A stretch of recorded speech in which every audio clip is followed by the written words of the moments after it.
엄니 일어났어?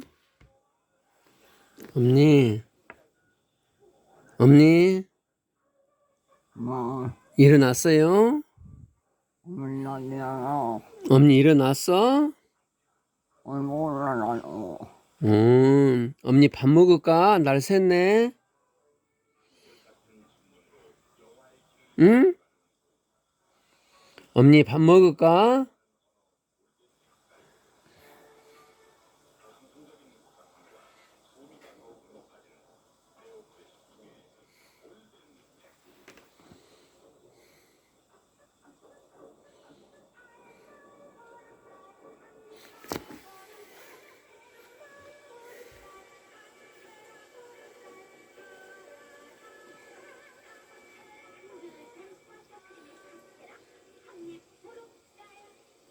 지금 저 증상은 어머님께서 일어나시려고 하는 증상인데 반드시 그렇지만 않아요. 한번 시도해 보겠습니다. 일어날지 안 일어날지.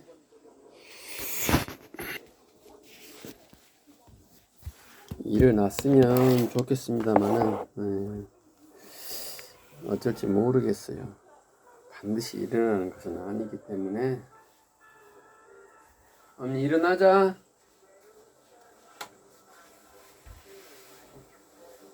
언니 일어나자. 일어나서 밥 먹자. 세수하고 밥 먹게.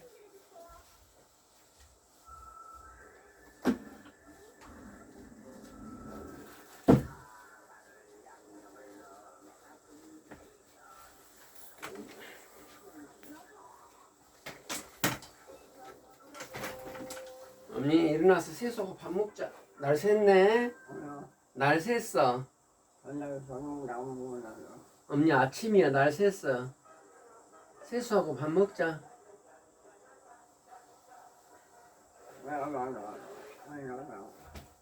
언니 일어나서 어?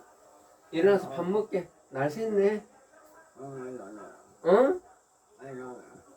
자 가서 밥 먹자. 세수하고. 자 일어나.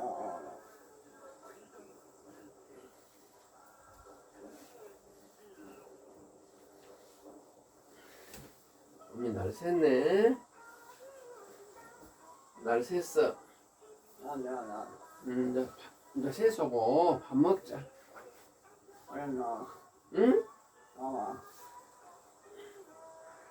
이제 오줌 싸고 세수하고 밥 먹자. 응?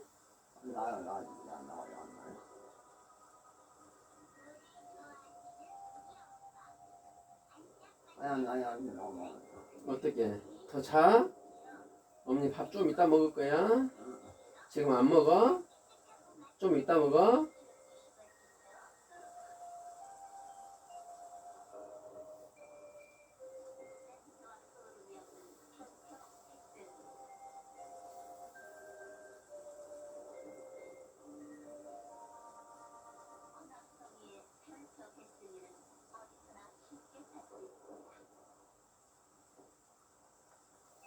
언니 밥 먹으러 가자. 세수하자. 응? 세수하고 밥 먹자. 오줌 싸러 갈까? 언니 오줌 싸러 가자. 요강으로. 안 먹어? 좀 이따 먹을까? 그래 좀 이따 먹자. 그래 좀 이따 먹자.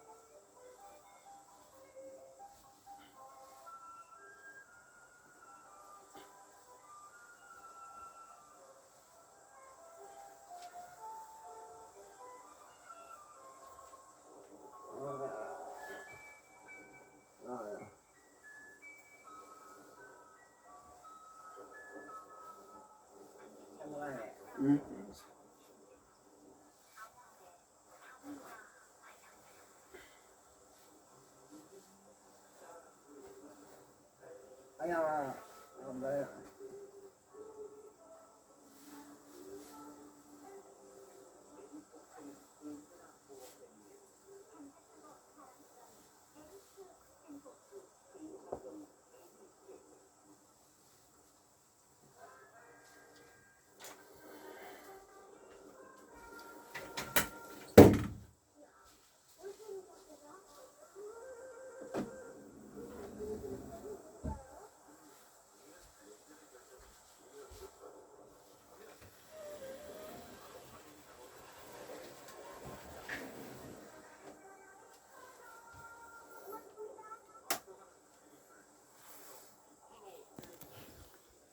식사하시기는 좀 아직 이른 것 같습니다. 이제 제가 경험상으로 봤을 때 어머님을 한 여기서 10분 정도 안정을 취해 가지고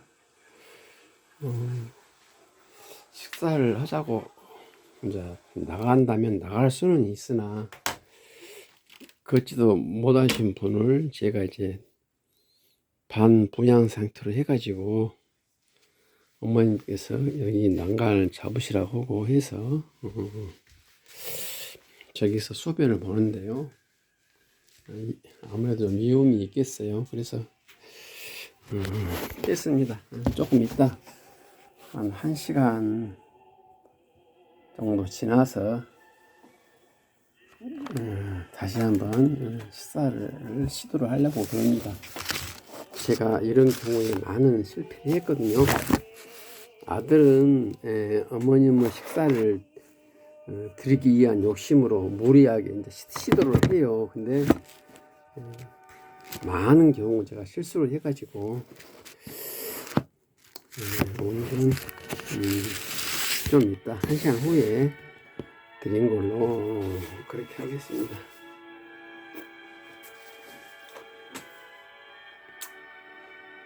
요즘 들어서 제가 아주 참 그 불면의 밤을 보냈습니다만은 어제 4월 4일 윤석열 파면이 됐죠. 그래서 좀 잠이 잘 올까 싶었는데 한 몇 달 이렇게 잠을 좀 쉽게 못 이뤘더니 어제도 잠은 별로 안 와요. 그래서 참 어제는 좀 힘들었어요. 기분은 좋고 홀가분한데 뭔가 좀 답답한 그런 기분으로 어제는 잠을 잤는데 역시나 아침에 또 뉴스를 보니까 최상목 그 파면을 또 민주당에서 유보를 했다 그런 그 뉴스를 접하고서 이래서 내가 어제 잠이 별로 안 왔나 보다 이런 또 생각을 하게 됐네요. 참 세상은 참 신기합니다. 이렇게 왜 우리에게는 이런 일이 있는가는 모르겠어요. 항상 됐다 싶으면 또 다른 문제가 불거지고 또 됐다 싶으면 또 다른 문제가 불거지고 왜 우리 인간을 이렇게 끊임없이 유혹하고 실험하는지 모르겠어요. 그러니까 상황 파악이 안 되는 거예요. 이렇게 어느 선에서는 멈추고 만족하고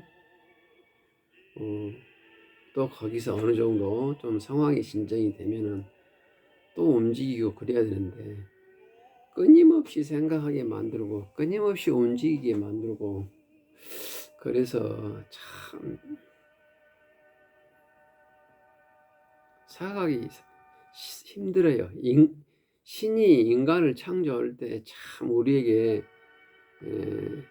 불안하게도 만들었거니와 설령 완전하게 만들었다 해도 굉장히 불안한 그런 인생 여정이 되게끔 만들어 놓은 것 같아요.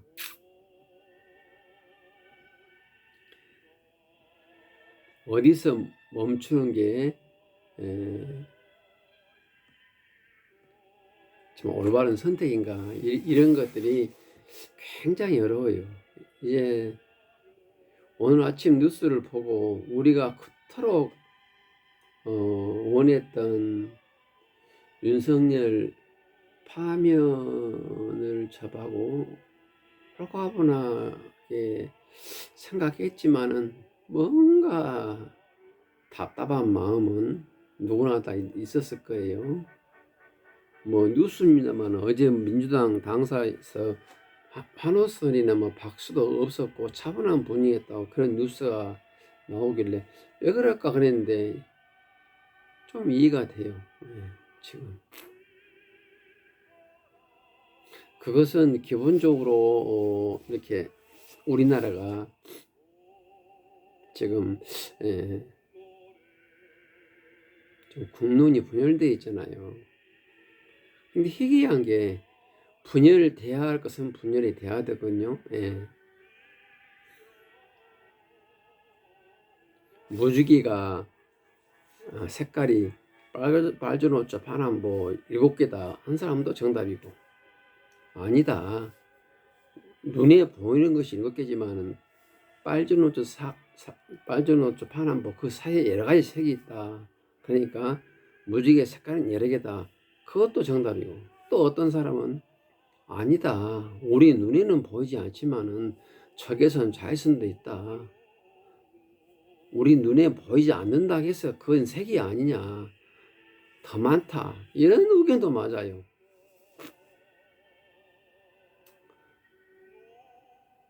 이런 것에 의해서 의견이 갈라지는 것은 정말로 행복하고 재밌는 거죠. 그런데 윤석열 파면감이 아니다.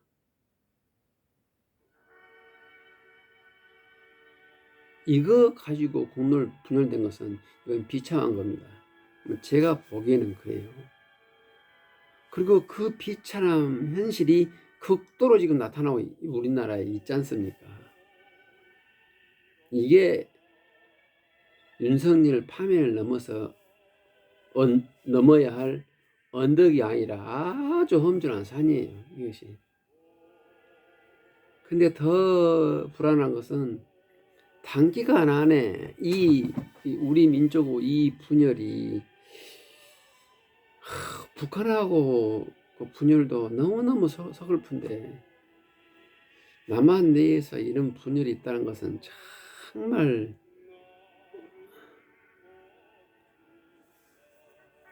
상상하기가 어려워요. 근데 현실이잖아요.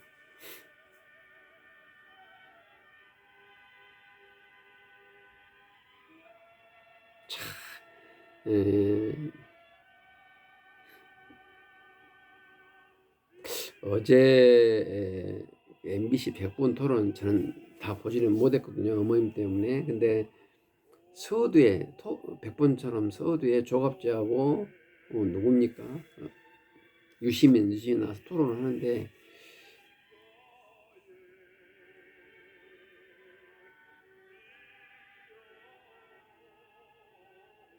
상식적으로 말할 때 안 되는 그런 사람에게도 형식적으로나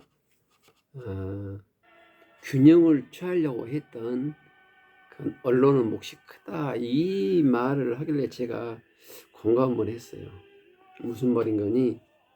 아까 우리가 무지개 색깔을 몇이냐 그랬잖아요.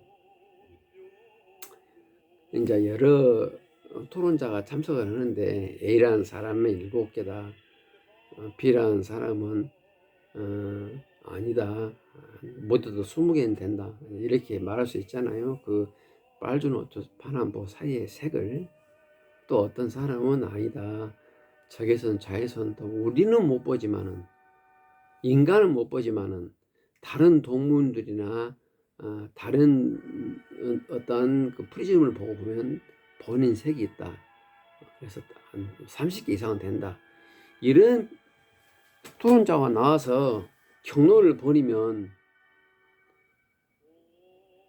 그것은 각 근거에 따라서 A 토론자, B 토론자, C 토론자 나와서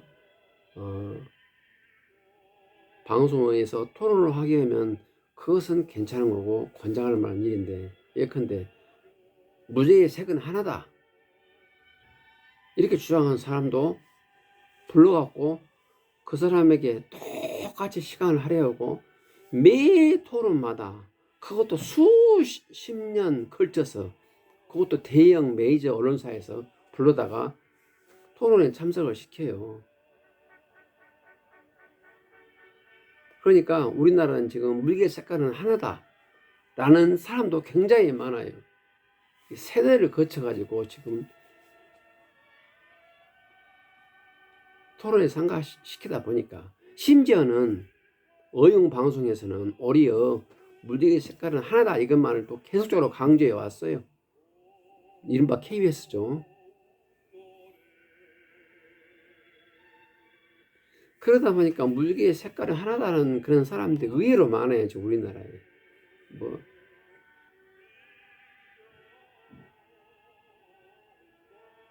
어제 윤석열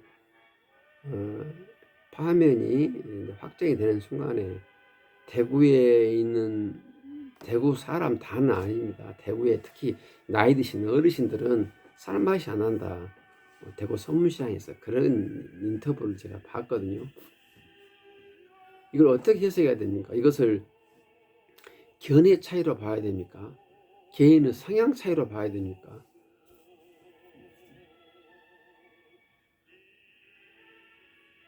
뭐 세대 갈등으로 봐야 돼요. 세대 갈등도 아니에요. 어제 또 인터뷰 했는데 어떤 분이 윤석열 파면을 봤는데 그분 젊은 분이세요. 그런데 끝까지 투쟁하겠다 이런 말을 해요.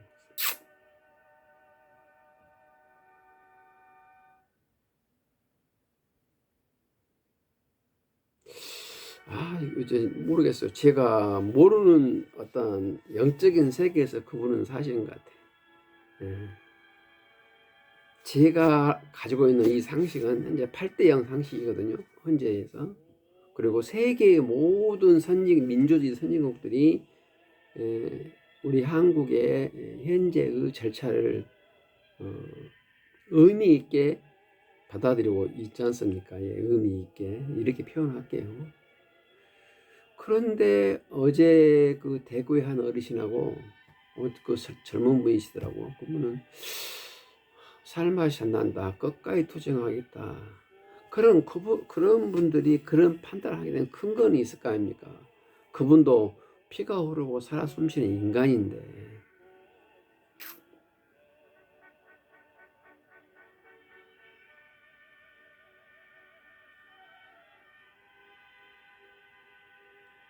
머리가 이렇게 정돈이 안 돼요. 그래서 오늘 아침에 일본 반응을 보니까 마치 그 어제 대구에 그 어르신이나 그 20대 그 청년분 일부가 주장했던 그런 말을 또 해요. 일본 놈들은. 원래 일본 놈들은 그렇게 진짜 하여튼 그래요. 오로지 일본만 그랬습니다. 중국은 그렇게까지는 안 해요. 일본이 그래요. 일본이 많이 지금 젊은 층들이 한일 간의 문제를 좀 객관적으로 보려고 하는 그런 층이 많아졌다고는 하나 아직까지는 중과가 부족할 것 같아요.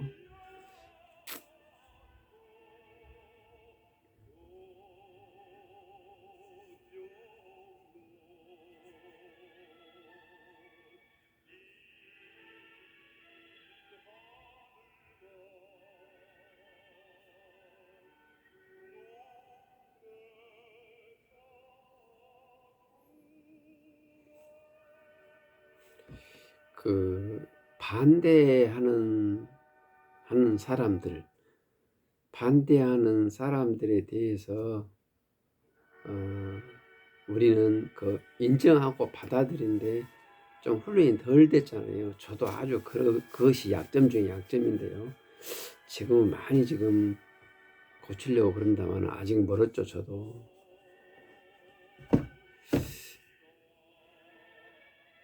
근데 윤석열 같은 경우에는 인간으로 태어나서 대통령을 해본다는 것이 얼마나 큰 영광입니까? 근데 박정희도 그렇고 이승만도 그렇고 한 번 해갖고는 안 되고 또 한 번 하더라도 그냥 모든 권력을 가지고 내 앞에서는 반대하는 사람이 없을 정도의 어떤 권력과 성취감을 가지려고 했던 것 같아요. 제가 보기에. 근데 문제는 그렇게 국정을 꼬이게 만든 주 범인이 이승만 본인이고 박정희 본인이고 특히나 윤석열 본인이었지 않습니까? 민주당이 22대 총선에서 압승을 한 가장 큰 선거운동원이 윤석열 아니었습니까? 그때. 자기가 그렇게 해놓고 자기가 자기가 스스로 판 불에서 헤어나지 못하면서 그것이 또 화가 치밀해가지고 그것이 그것뿐이니까 대화 타협으로 안 돼요. 윤석열은 사법시험 합격해가지고 검사 이후로 그 사람은 자기 앞에서 반대하는 꼴을 못 본 사람 아닙니까? 내가 잘못하면 다 권력으로 다 수사 못하게 막아버리고, 놈이 잘못하면 앞에서 고개 숙이면 봐주고 대들면 바로 가차없이 처단해 버렸던 그런 인생을 40년 살았잖아요. 윤석열이가. 그러니까 민주당의 그런 꼴을 자기가 자초했음에도 불구하고 볼 수가 없죠. 그런 이런 전후 맥락을 모르지 않을 텐데 일부 메이저 언론에서는 또 그런 사람들을 대비를 하고, 그러니까 또 거기에 추종하는 그 세력들이 줄잡아 한 30% 있지 않나요? 우리 선거 통해서 보자면 문제죠. 이게 30%면 굉장히 높은 비율 아니겠습니까? 우리나라가 선진국으로 레벨업 하기 위해서는 우리나라가 다양하고 여러 가지 의견도 당연히 있어야지만은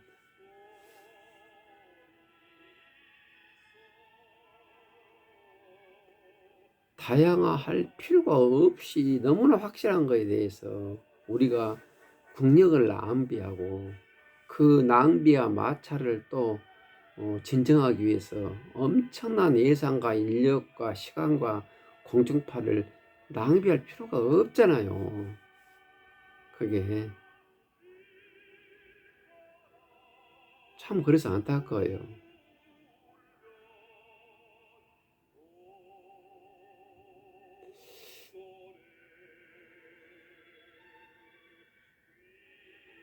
하늘이 파라면 파랗다 해야 되는데 구름 한 점 없는 하늘을 보고 까맣다 그러면, 혹은 하얗다 그러면, 그것도 메이저 방송에서, 그것도 수십 년 동안,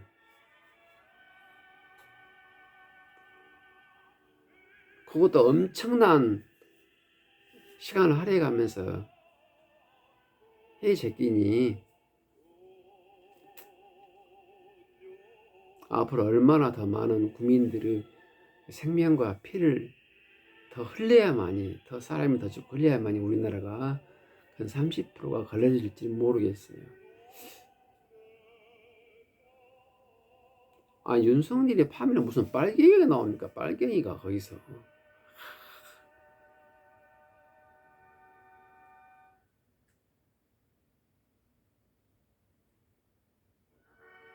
메이저 방송에서 나온다니까요, 그런 말들이.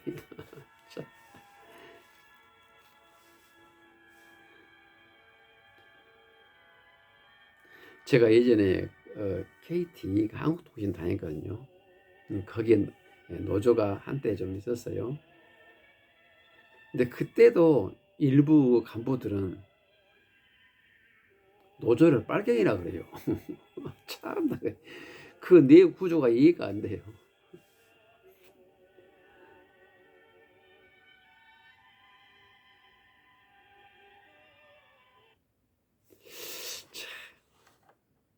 그 빨갱이 그 망령에서 우리가 헤어나면 아마 그 30%는 내가 장담컨대 한 3%로 줄어들 것 같아요. 제가 보기에는 그래요. 근데 빨갱이란 것이 지금 우리 지구상에서 사라진 지가 한 30년 넘었죠. 정확히는 기억은 안 나는데 아마 80년대 중후반 베를린 장벽이 무너지고 소련도 붕괴됐지 않습니까? 그럼 30년이면서 거진 40년이 다 가는데 아직도 지구상에서 유일하게 빨갱이 망령에 온 나라가 휘감고 도는 곳이 우리 한국 아닙니까? 그게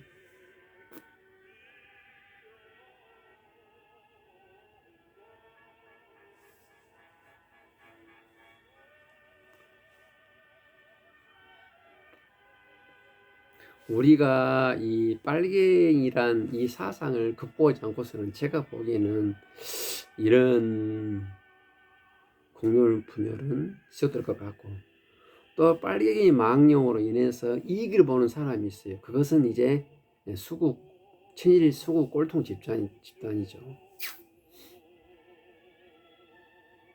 제 가까운 친척 하나가 서울에서 사업을 해요. 강남에서. 주요 고객들은 최하 자산이 50억 이상 되는 분들입니다. 그분들은. 근데 어제 그 친척하고 통화를 했는데요. 자기 고객들이 살 맛이 안 난다 했다 그래요.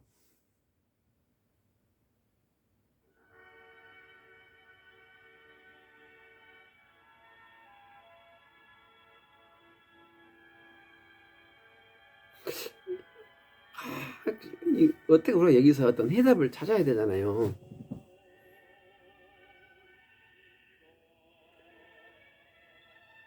총칼로서 국회를 쳐들어가고 선거관리위원회를 쳐들어갔는데 그 사람을 파면을 했는데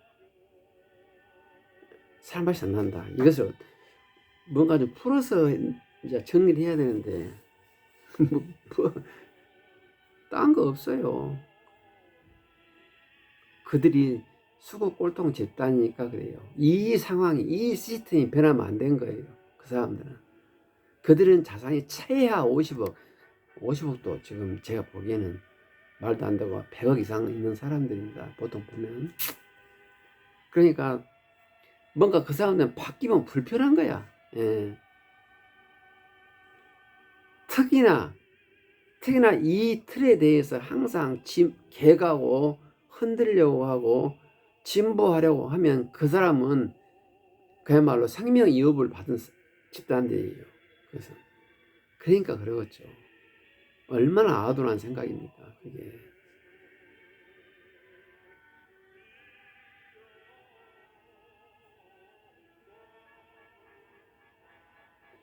윤석열이가 당선돼서도 안 됐다는 것은 뇌 사유 방법에 정신적인 하자가 있다는 것은 이제 검증이 됐잖아요. 우리는 그것을 잘못 검증해가지고 우리 국민들은 그 당선시켰는데 0.7% 차이로 그 0.7%의 결정적인 기여를 한 사람들이 호남의 졸부들입니다. 저는 그렇게 봐요.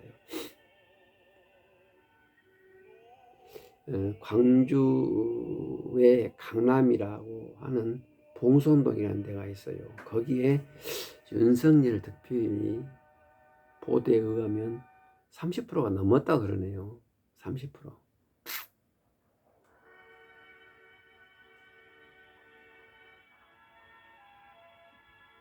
뭐 30%가 이재명과 윤석열의 0.7%에 해당되지는 않겠습니다만 좀 미흡하죠. 그러나 그런 사람들이 전국적으로 봐서 0.7%만 되었겠습니까? 그것이. 근데 회개한 것은 사실상 그들이 그 졸부가 된 데에는 문재인 정부의 부동산 정부 실책이 엄청 커요. 문재인 정부의 부동산 실책은 정책의 실패가 아니라 온 세계가 전부가 다 코로나로 인한 통화량 증가로 인해서 나온 건데 그것을 마치 또 문재인 실패처럼 인식해가지고 문재인 실패에게 문재인 정부 후임인 이재명에게 표를 주지 않는 것도 문제이거니와 자기들이 문재인 정부의 부동산 정책 실수로 부동산이 폭등해가지고 부를 누렸으면 문재인의 후임자에게 표를 찍어야 할 거 아닙니까? 그렇지도 않았잖아요.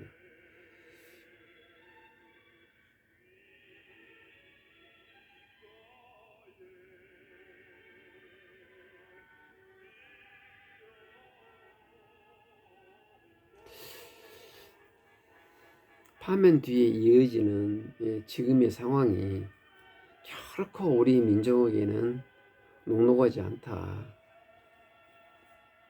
그런 생각을 하면서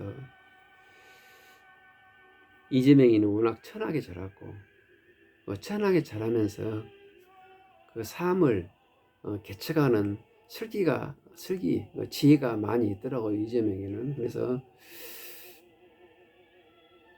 좀 건방지지만은 내 욕심 안 참다마는 그나마 지금 이 타이밍에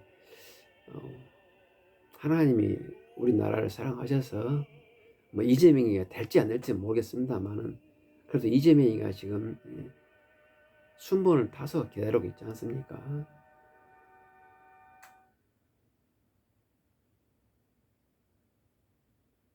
그래서 조금 희망은 있어 보여요.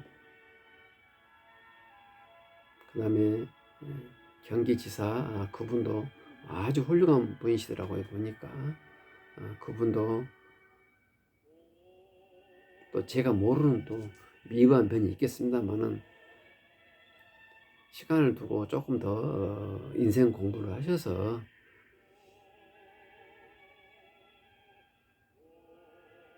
후대에 우리나라가 지금처럼 이렇게 국론 분열이 분열될 것은 돼야죠. 민주주의는 다양성이 기본입니다. 상대주의가 기본이죠. 그러니까 국론이 분열이 될 때 분열되더라도 분열돼서는 안 되는 곳에 우리가 발목이 잡혀가지고 지금처럼 온 국민이 허덕이는 그런 불멸의 밤을 보내는 일이 없도록 했으면 좋겠다 하는 생각이 들어요.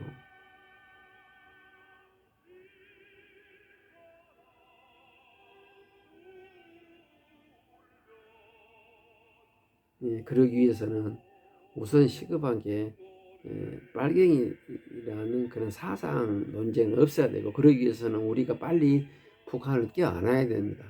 껴안으면 또 빨갱이라고 하잖아. 이게 지금 악순환이 되는데요. 우리나라가 북한을 넘지 않고서는요, 이 현재 틀을 벗어날 수가 없어요. 유충이 성충이 되기 위해서는 어떤 그 괴리를 탈피를 해야 되는데 탈피를 안 됩니다.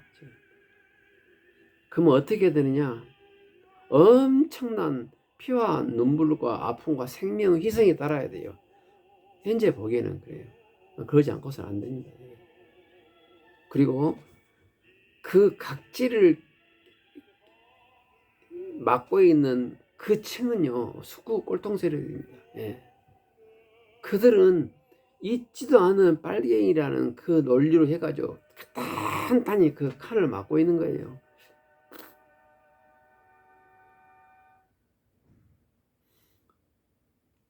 이게 한두 번으로서 그 층을 뚫기는 어려울 거예요. 여러 사람들이 부다이 노프를 하고 오해도 받고 심지어는 사형도 당할 수도 있죠. 우리가 고대에서 중세에서 고대로 넘어올 때 얼마나 많은 사람들이 사형을 당했습니까? 하나 각지를 뚫고 나오는 데는 정말 누가 이렇게 통계를 안 냈습니다만은 어마어마한 생명을 요구하고 있어요. 대한민국 민주공화국이다. 이게 리퍼블릭이라는 단어가 어느 나라나 있잖아요. 그 문구를 들어가기 위해서는 모르겠어요. 누가 뭐 그런 통계를 안 빼봤겠지만은 수십억 명의 생명이 희생됐을 겁니다, 아마. 영국 혁명이 성공하고 프랑스 혁명이 성공하고 미국 혁명이 성공한 건요, 기술되어진 역사예요. 거기에 기술되지 않는 수많은 이 지구상의 생명은 얼마나 많았겠습니까? 그 민주주의를 쟁취하기 위해서.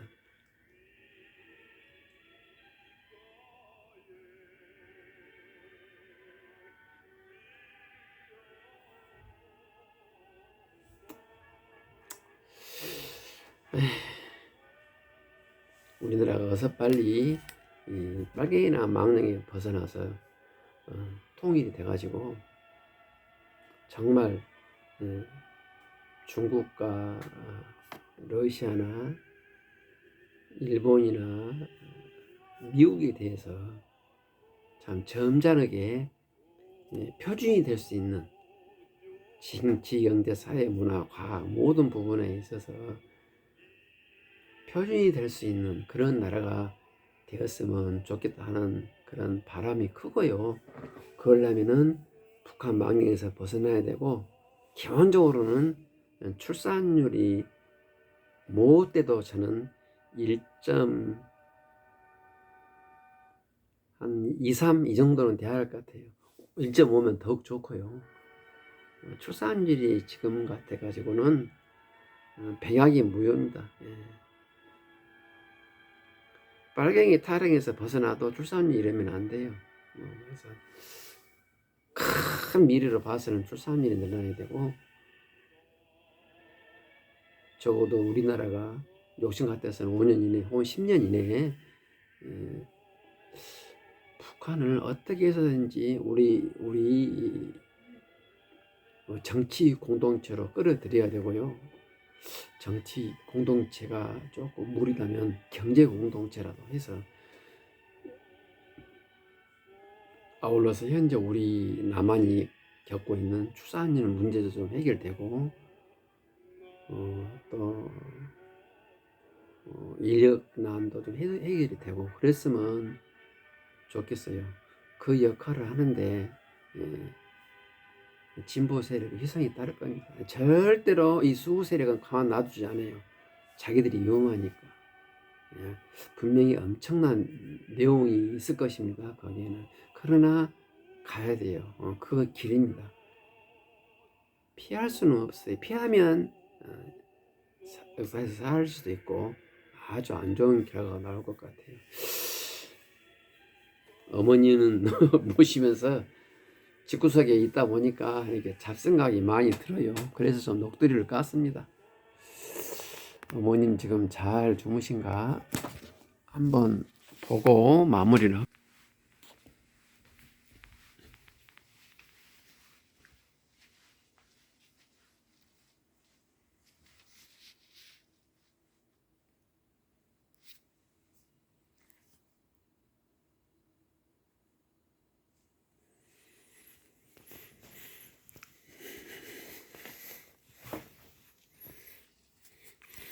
이 두 곳이 제가 6년 동안 살아온 공간입니다.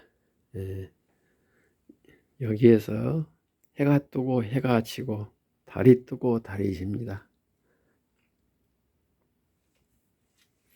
저 바깥 창문을 보면서 봄, 여름, 가을 느끼고 있습니다.